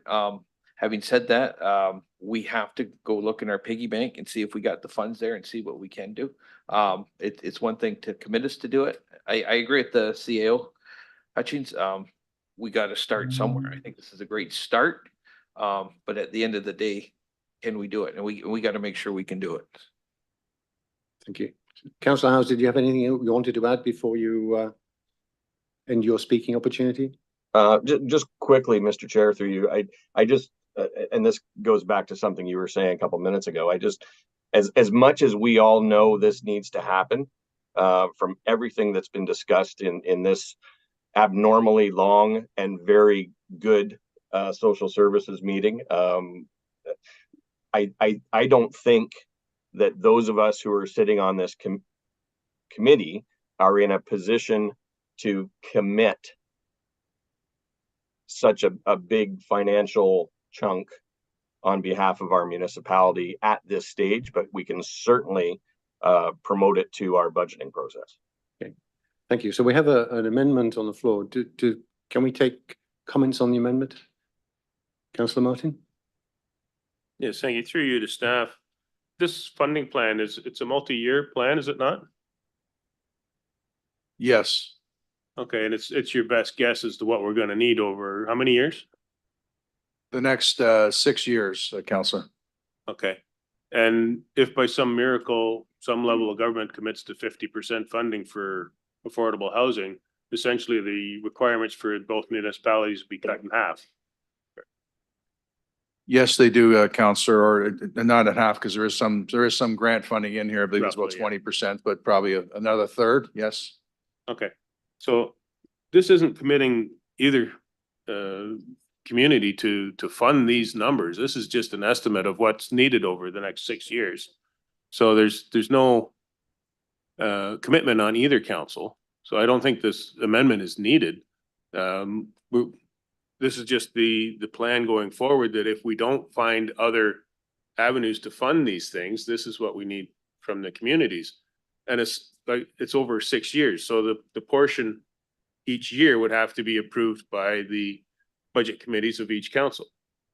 So this does not commit either council to these funds. It just says, this is what we might need if we're not successful in securing other funds. So I see the amendment is not being necessary, because the original plan isn't committing either community. It's just saying this is what we might need if this whole process goes forward the way we see it at this time. Thank you. I think Councillor Sless, you want to come in? Yes, I did, Mr. Chair. Yes, I'd like to hear Mr. Hutchins' comments on this amendment. Does this affect the plan for you going forward and going out to all these service providers to try and make deals? Does this hinder that? No, it doesn't, Counselor. I want to go back, just if I can step back 1 second, to Counselor Martin's question. Yes, it is a plan. And if you look at the 2019 plan that was brought forth, which is in your report, it's demonstrably changed. That's what right now is in the books. We could not do the plan on that old one. So it's a new plan. How we finance that, if you look at how we did over the last 4 years, wasn't exactly how that plan. We figured things out with various things like Trillium Way, with county coming in with their portion. We did a number of different things. So we did a lot of things. It gives me kind of a framework to work within and then to talk to the county about. But back to your question, Councillor Sless, it's a plan, and does it change the motion? It softens. It softens a little bit for me working with the county and the county administration, but it shouldn't stop me from moving forward. Or okay, I guess, Brian, my concern would be, is it a strong enough commitment by both communities to the service providers, or is it starting to make the deal a lot weaker and put you on not as solid a ground when you're negotiating with them? That is the challenge, Councillor. Exactly. I use the word soften, use the word weaken. It does weaken a little bit. It's not as strong a statement to the community and also to the providers and also to other administration. Okay. I guess personally, myself as well, I don't think this is needed. This is annually dealt with through the budget process. So if somebody can't come up, either the city or the county, with their share of the funding, if everything falls apart, if we don't have it, we don't have it.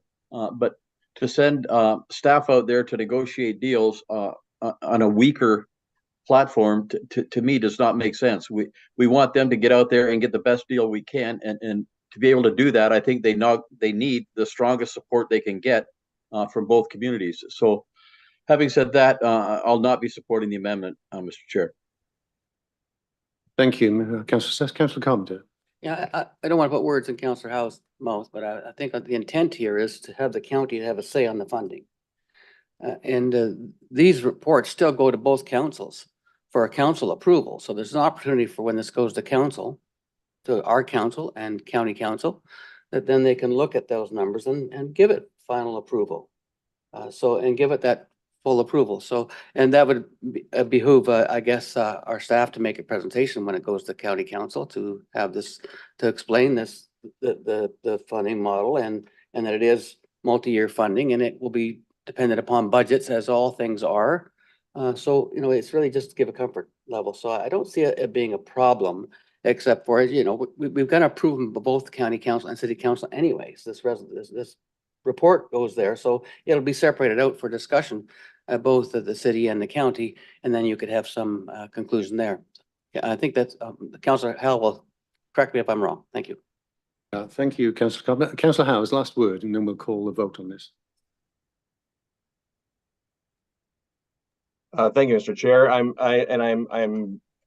absorbing the different comments, and I am understanding that that this is it's not a direct financial commitment, but I really do stand behind adding the words of bringing this to both councils through their budget process.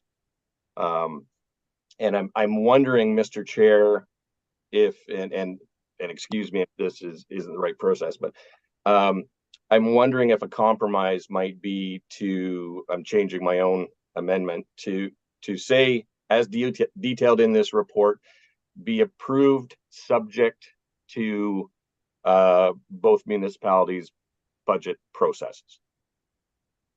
That way, I'm hoping it adds some of the strength that's required, but it does tie in the fact that this procedure does go to both municipalities before final commitments are made. And just, I hope it clarifies that. And perhaps Councillor Miller would be willing to support that adjustment.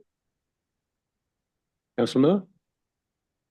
Yes, Mr. Chair, I'll support it, and with the understanding, hopefully anybody you deal with, like when you do deals, they understand that as well. So I don't see it weakening anybody's hand.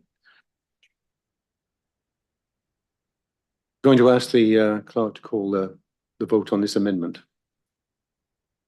What exactly is the amendment, Mr. Chair? I'll get the clerk to read it out again. I was just going to ask for clarification. Thank you.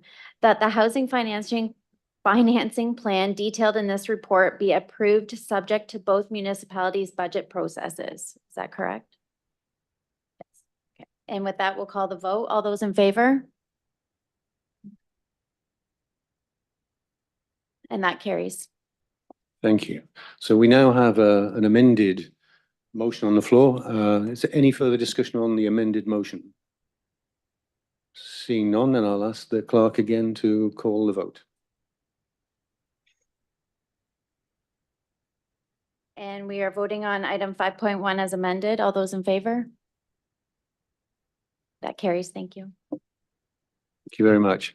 That was a very good, fulsome discussion, and I hope it lays the groundwork for future good discussions. And I'm looking forward to seeing the MP and the MPP here to have Mayor Davis repeat his passionate statement.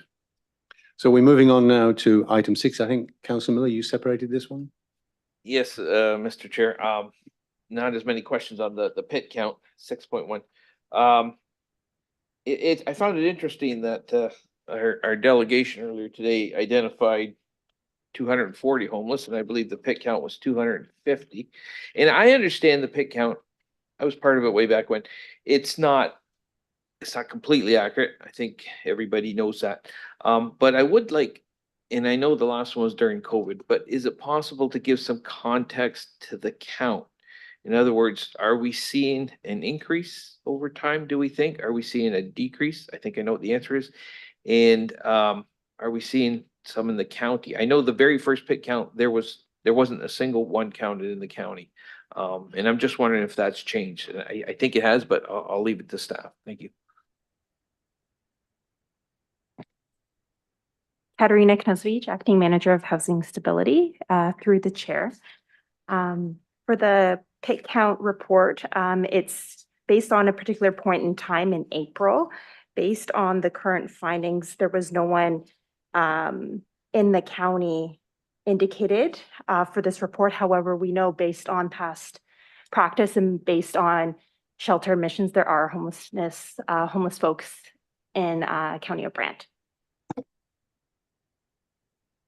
Okay, yeah, okay, that's interesting. You didn't count anyone, but I'm pretty sure there's, but the first question, do you think we're seeing an increase in housing, or what's not, homeless is not the word, it's unhoused, I guess is the word we're using. Does the pit indicate that there's more unhoused people in our community or less, or this is staying the same? Can we use that pit information to give us that? Through the chair, while Katerina's pulling up the 2021 pit count, the point in time count, what is really important is that it only represents one point in time. When we start looking at the data over time, so we have completed point in time counts in 2016, 2018, and 2021 prior to this year, we do see an increase of people who are surveyed. Their individual demographics can be different. What I can say is in comparison to previous years, there is a slight increase to people experiencing homelessness. But once again, that comes with the caveat that this is just one point in time and is highly dependent on people self-disclosing information. Okay, thank you. Yeah, no, I think we're all cognizant of it. It's not the most accurate, but it does serve a purpose. So thank you. Would anybody else like to raise a question or a comment on this item? Seeing none, then I'll ask the clerk to call the vote. All those in favor of item 6.1? That carries. Thank you. Thank you. The remaining item to address is item 6.4, I think it was. And I think Councillor Samuel, you raised this one. Thank you. Through you, Mr. Chair, to staff, I wanted to thank you very much for this very detailed report that shows our progress, as well as the landscape of housing locations and amounts of housing throughout the wards in the county and in the city. And it shows the mapping and the percentages. So I was thrilled to see that. To that end, I have an amendment that I would like to move. Through you, Chair, do you want me to do that now or give others the opportunity to speak first? If you could let others speak first. So I'm going to ask that question. Anybody else like to speak to this? I would have just one small comment that you talk in the county area about 26 Park Avenue, St. George. I think Councillor Miller would recognise that's actually Burford. That's a minor comment. Go ahead, Councillor Samuel, with your motion.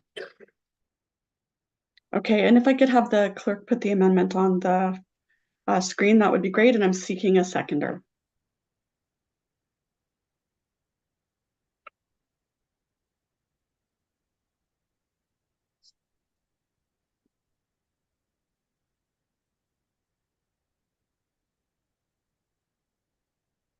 Okay, moved by myself, and I'm seeking a seconder that the community housing in the city of Brantford staff be directed to develop a future after the units completed or identified in Table 3 of 2023-719 Community Housing Development in the 10-year Affordable Housing Action Plan in a manner that will progress to an even amount of housing,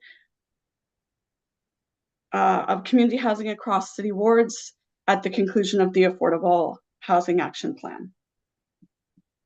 Thank you. Do we have a seconder? Councillor Martin? Nope. Councillor Oakley, is you seconding?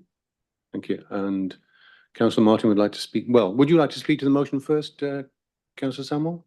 I would. So I think that the amendment mostly speaks for itself, but I just wanted to make a comment that although I didn't write in city and county because I wanted to leave that open to the county to decide if that was something that they would like to see for themselves as well. And I didn't want to impose something that maybe doesn't make sense there. So I would welcome the county to be part of this amendment if that was something that they were interested in, but I just wanted to point that out. Thank you. Thank you. Councillor Martin. Thank you. I won't be supporting this. The affordable housing, a lot of it, the clientele that utilize that housing need access to services, and a lot of those services are downtown. And the downtown is in Ward 5. That's why Ward 5 has a disproportionate amount of social housing. It really doesn't make sense to put more social housing in the north end, either Ward 3, 2, or 4, because it's a long ways for them to ride the bus to get downtown to where the services that they need are. So I understand their reasoning and appreciate that, but when you look at the practicality of the clientele that are going to be serviced by this, I don't think spreading them out into the areas of the city that maybe don't have proper transit service. As we develop north of Powerline Road, it's going to be a while before transit services is extended to that area. And if we stick affordable housing up there, then they're not going to have access to transit. They're not going to have access to transportation. And they're going to be a long way from the services that they want to connect with that are mostly downtown. Thank you. Councillor Sicoli. Yes, thank you. I can appreciate the intent behind this amendment because I truly feel that when you put a certain demographic all in one area, they will feed off each other and maybe not create the greatest of environment for betterment. But when you take an individual who has needs and you put them in an environment of a different demographic, whether that be cultural, race, or financial, that person will tend to elevate themselves and to the level of those around them, right? So I appreciate the intent of where this is coming from, and I'm not surprised by these numbers at all. I do agree with Councillor Martin's comments about the services that they need in certain areas, but this is an opportunity to diversify within our community. Where I'm hesitant to support this is this gonna handcuff us from moving forward because the amendment says that we're gonna try to achieve even numbers in each ward. And if an opportunity to build in one ward presents itself like a piece of land, is this amendment going to prevent us from moving forward with that build because it doesn't speak to the tit for tat of, we have too many here and we need one over here, but we don't have land here, but we have land here. And now we can't grow as a community. So perhaps someone from staff can speak to that. Through Mr. Chair, the answer is yes. We will not, if this were to pass, we would not be, for instance, one of the properties listed on here somewhere in this report or one of our reports was 10 Marlene Avenue, which is in Ward 5. We would not be pursuing that 10 Marlene Avenue for a build. If any other opportunities came up in Ward 5 and Ward 1 for that matter, we would not be pursuing them because the other areas to bring them up to some sort of percentage, even a balance or even, we would be pursuing the Ward 2, 3, and 4. Okay, so that's what I was afraid of here. And I know Scheller Lane has another build coming, which is gonna, swing these numbers in Ward 1 again. So I think what's best is that we all move forward and proceed with these numbers in our head and be aware of where we need to intensify our affordable housing builds. Ward 3, I'm looking at you. And I'm not, just because I don't want to handcuff us moving forward, I'm not going to be supporting this, but Councillor Samwell, I know exactly where you're coming from and I understand it. And I know that these numbers will remain with me moving forward as we make these decisions. Thank you. Councillor Carpenter. To our CEO, then, what wording do you need that doesn't prevent you from achieving opportunities that exist, but still trying to maintain the goal of spreading social housing out throughout the community? What wording would you prefer?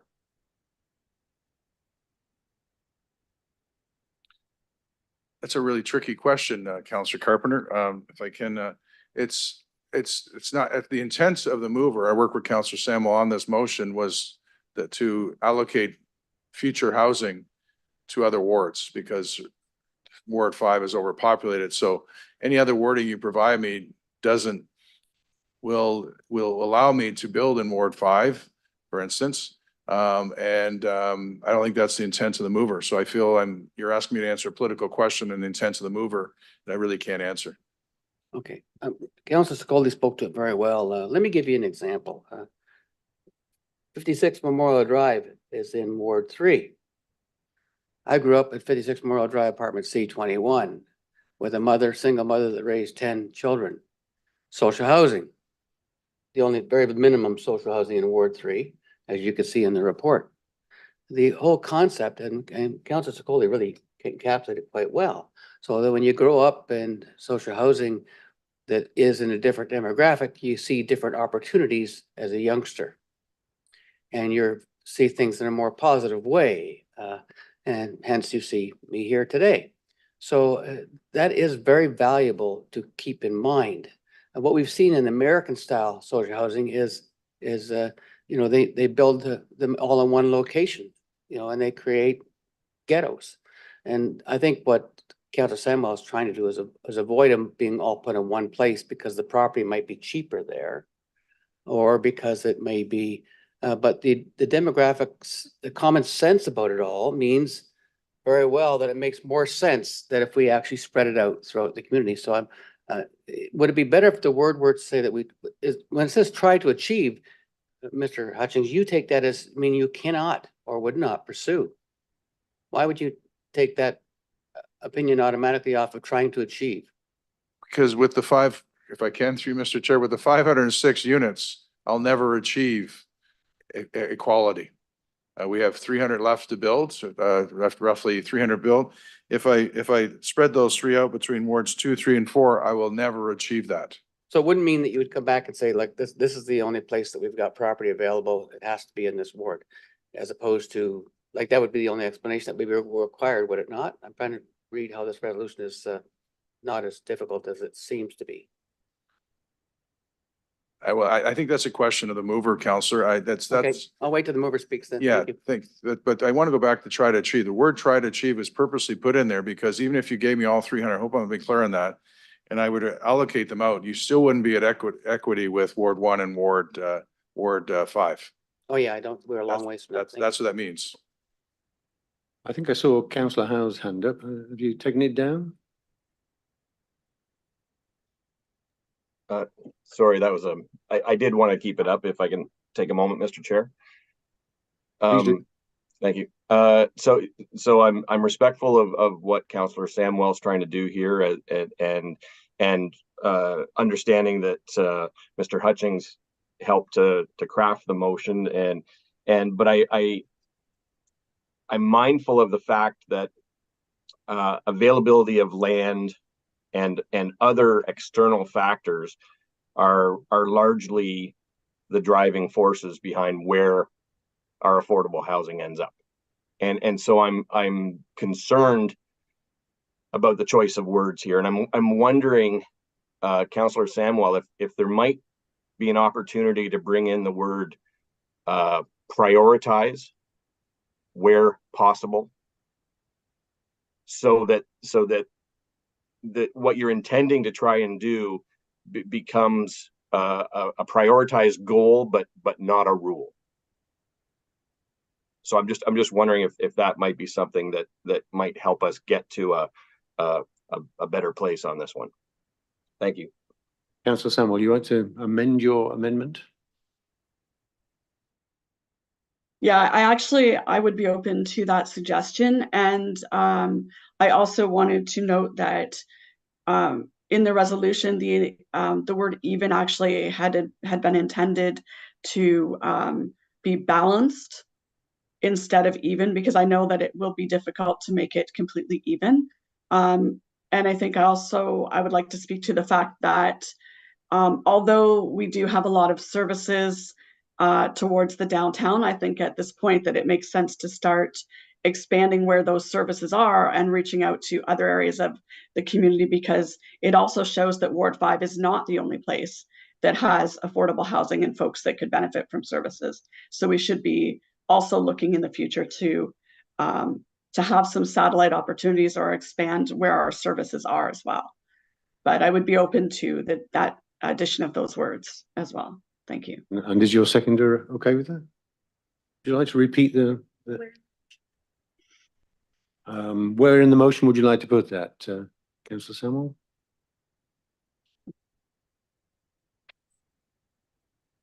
Could I see it on the screen again? Sorry. Put it on the screen again?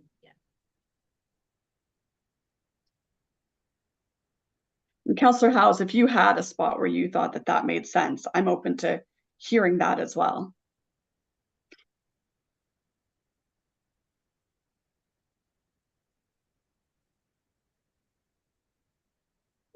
and to Counselor Sam, if I can, Mr. Chair, to Counselor Samuel's point that somehow this is the penultimate draft. There was one word change it, and that, as she mentioned, the word even became the word balance. Thank you, Krista, for changing that.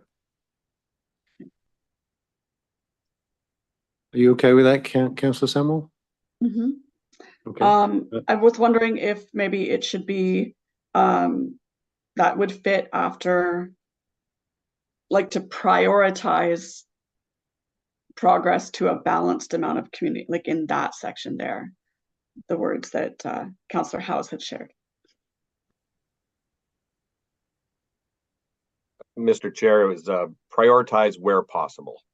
Yeah. Okay, I think it's gone in now. Thank you, Kristen.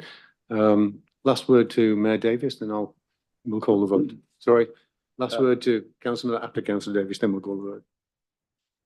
I Go ahead. next? Yep. Okay. Thank you, Mr. Chair, through you.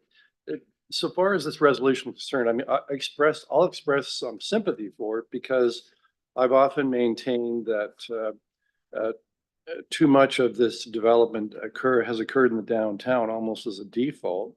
And as a result, it has an impact on the downtown that perhaps is better for the community if it's more spread, that the resources are diversified through the community. I'm very sympathetic to that. But I think you heard my passion for the housing plan, the 885 units. I fully appreciate, having sat down with staff many times looking at what properties available, that it's going to be it's a tough challenge for both the city and the county to find the land to build on to meet our 10-year target. I know staff, when they look at it, they always consider the views of the Ward 5 councillors have made it pretty clear what their concerns are. But my concern is we already have a fairly large impediment on our ambitious housing program, and that of course is money. But I don't want to put any more impediments in place. And I think this will be an impediment and will to some degree restrict or handcuff the ability of staff to meet what is the primary objective, build social housing. And so I'm concerned about that. And that is my primary concern, although I have sympathy for what Councillor Samuel is expressing, that sentiment. But I'll have to go with my primary concern, and I'm going to vote against this. Thank you. Councillor Miller, and then very finally, Councillor Martin. You'll do it quickly. Thank you, Mr. Chair. And I'll throw in the county perspective because Councillor Samuel did bring it up, and she left it out of the amendment. But I think that's wise for the simple reason that it was mentioned about services. I'm going to talk about services, but different services, water, wastewater. We do not have them ubiquitous throughout the county. The areas where there is a higher percentage are fully serviced. The areas where they're not high, as far as the percentage goes, are not serviced. So it makes sense. We have more /rural ag/agricultural lands. And I mean, we are working on it, but I think at the end of the day, I think all areas have to go up, but to say it wouldn't apply to the county. That's all I'm saying, Mr. Chair. Yeah, thank you. I agree with those comments. Councillor Martin, I'm going to let Councillor Sless speak after you because it is a Brantford issue here, and I'd like to hear from all the Brantford councillors. Yeah, actually, I'll be brief. Councillor Miller answered my question. I was going to ask what the county perspective on this is, because when you look at the numbers for the county, they're even more disproportionate, with one ward being 0 and one being, I think it was close to 50%. My iPad just died, so I can't plug it in here. But thank you for the county perspective. That's that was what my question was going to be. Final comments to Councillor Sless. Thank you, Mr. Chair. Through you to Mr. Hutchings. Brian, would this impede private development? If the JCs were coming in with affordable housing, would they be restricted as to where they could build? No, it's specifically to community housing, which was basically the 506 units. It doesn't deal with the other housing that's JCs or Stony Creek Homes or Victoria Homes or those. It would be to the 506, the ones that we're building that we can control. Okay, thank you. Thank you. I think we had lots of input there. I'm going to ask the clerk to call the vote on the amendment. All those in favor of the amendment?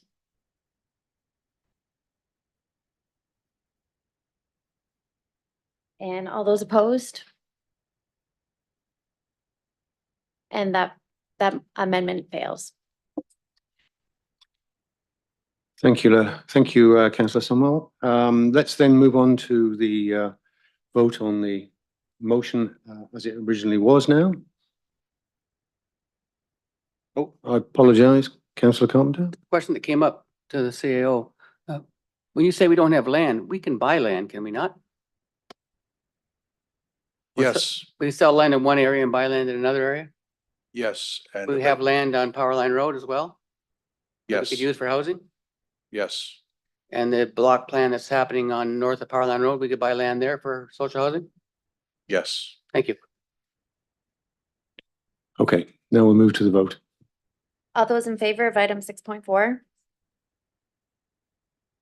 That carries.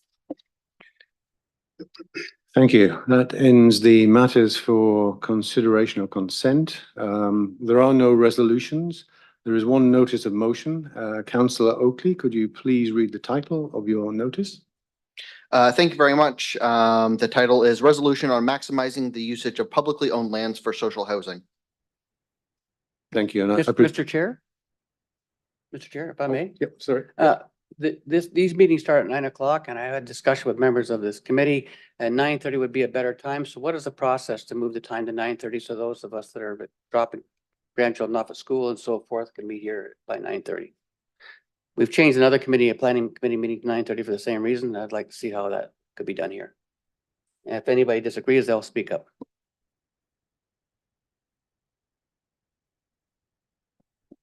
Chris, you want me to answer that or you to answer that? Me? Okay, you nodded your head, yes. So that plan, yes, we just did it recently, Councillor Chu. It seemed to be a general consensus of the planning committee. 9:30 was better, so we made that amendment and changed the time, the start time. So if the members feel that 9:30 is a better time for them to start, our clerk's department can schedule it that way. I'd like to support the motion to move the meetings to 9:30, please. Yeah, if we need a formal motion, I'm happy to have that, but I think there's a general consensus, so Mayor Davis, you're supporting? Yeah, I just perhaps just simply say, does anybody object to Yep. change the time to 9:30 and, please speak Yeah. up. Yep. I don't object to it. So I think we have no objection. So we're going to, by common consent, we'll move to 9:30. Well done, councillor Carpenter. I fully support that one. That brings us to item 9, which is adjournment. The meeting of the Social Services Committee is now adjourned. We will meet to proceed to the Brantford Local Housing Corporation of Directors meeting.